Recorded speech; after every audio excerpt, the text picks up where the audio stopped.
Everything I've seen of Ruben Amorim before he arrived at Man United, I think he's a young, exciting, hungry coach, and I know you've suffered a lot this season, but I'm sure you will. I really hope he gets the time.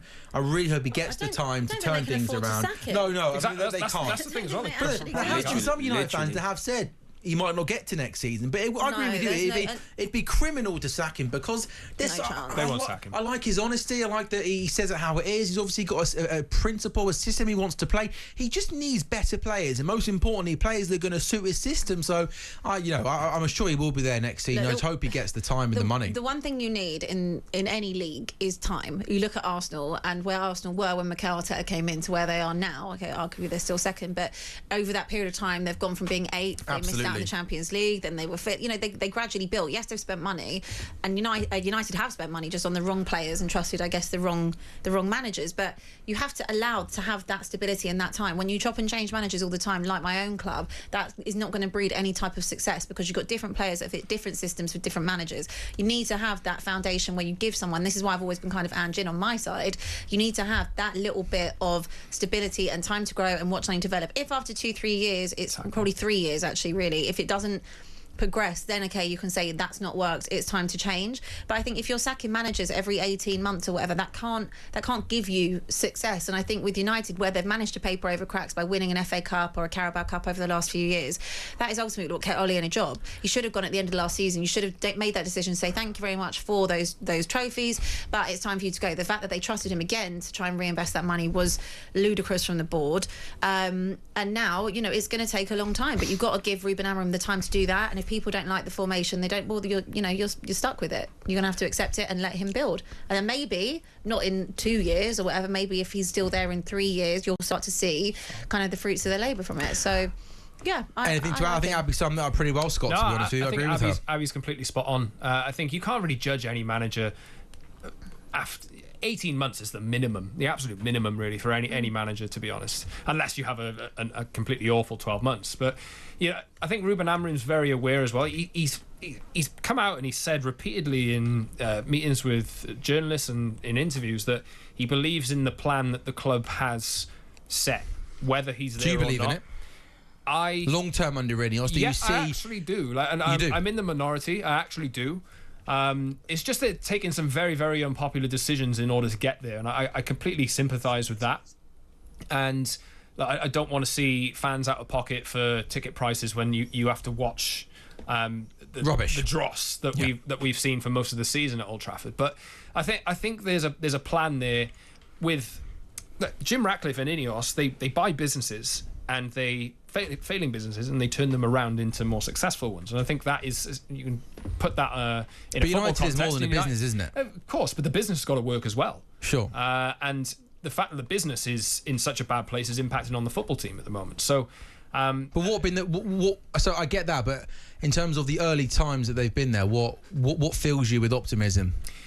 The ruthlessness, maybe, whether you might not like it. Yeah, I think there'll be a lot more ruthlessness in the summer. They need to be ruthless if they want to raise money and they don't get into the Champions League by winning the Europa League. I think it's just the fact that United now have, and look, I'm in the minority around this as well. There's a lot of most of the reaction to this is that Ineos is just as bad. I don't think that at all. But I read that quote out earlier. Ed Woodward said in 2019, playing performance doesn't really have a meaningful impact on what we can do on the commercial side of the business. That was the psyche inside Manchester United from 2013 right through to the time that Ed Woodward left in 2021, I think it was. And what we're seeing now is at least some. We're now seeing at least some internal messaging saying we want to win the Premier League by 2028.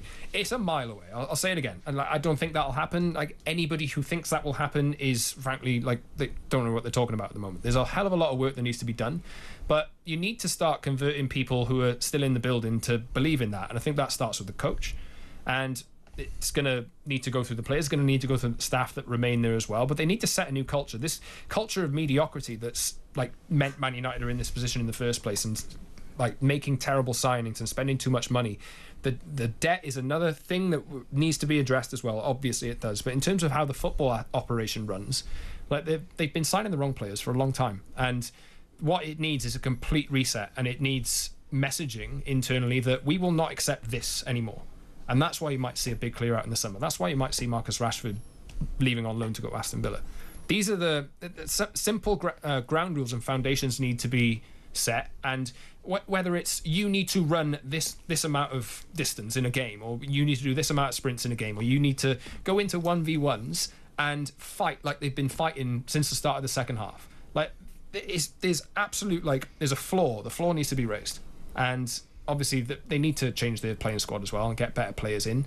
But I think it's a gradual process. It's just very difficult to see a way out of it at the moment. But results will help.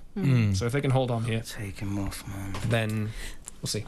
Yeah. Take who off? I'm happier today. I can't believe I'm crazy. Love Trossard to bits, but who comes on? Sterling? At this point, Sterling. Like, Zinchenko? Yeah. What else are you going to do? You have to use them. None of them are anything to write home about, but you got to use them. And what are you smiling at? You drew again today. You didn't win today. Didn't lose.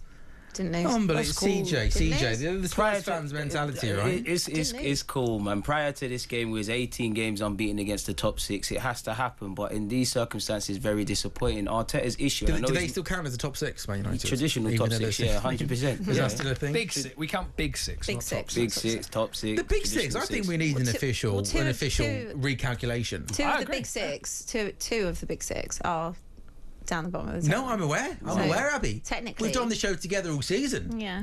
I'm aware. I've seen your tears from that chair, you know. That chair. This chair. That chair. The one in the pub around the corner. That one. Yeah, there's Big a lot. up Redwood. Man United, well, we don't go there actually, do we? We don't go Redwood. Producers doesn't like it, does he? He likes going somewhere else, doesn't he? I don't think he's fussed, to be honest. No, as long as he's got a pint there. Man United won ourselves. CJ, things have maybe...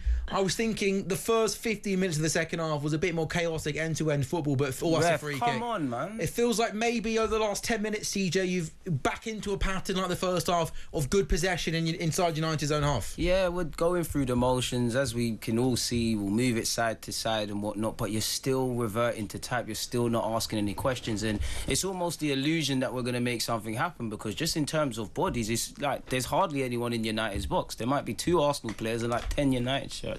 Doesn't make sense. It's a free kick though in a really, really good, dangerous we area. haven't got Bruno Fernandes. That's not happening. Well, you've got Martin Odegaard though. Yeah, who's pretty decent over. He does win the debates, Martin Odegaard. He's a quality player. He's a baller, isn't he? Though. Oh, he is a baller. Yeah. I think Liverpool are going to sign him in the summer. Who? You reckon? Odegaard.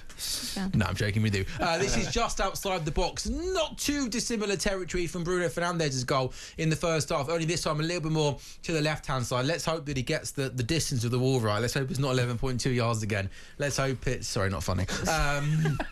Martin Odegaard's got the ball. Looks like Trossard, Rice and Odegaard. Just let Martin Odegaard bend this over the wall. Looks like a really, really good position to potentially try and test the goalkeeper. Who do you want taking this, CJ? You know what? Let Rice have it, man. Really? Yeah, let Rice have it. His corner taking this season has been unbelievable. Yeah, he's pinging from corners. His entering corners have been insane. Just work the keeper is all I ask. Just work the keeper. Honestly, I know I go on these rants every week, but they should have a shot clock in these situations where free kicks have to be taken inside 90 seconds of them being given. Yeah. Otherwise, teams get fined, because you end up sitting and waiting 3 minutes. The referee wants to have a mother's meeting with the players. They've now, the players are moaning at the length of the wall, and it just absolutely kills momentum of the game. Get on with it. On AM, on DAB, via the talkSPORT app and on your smart speaker. talkSPORT.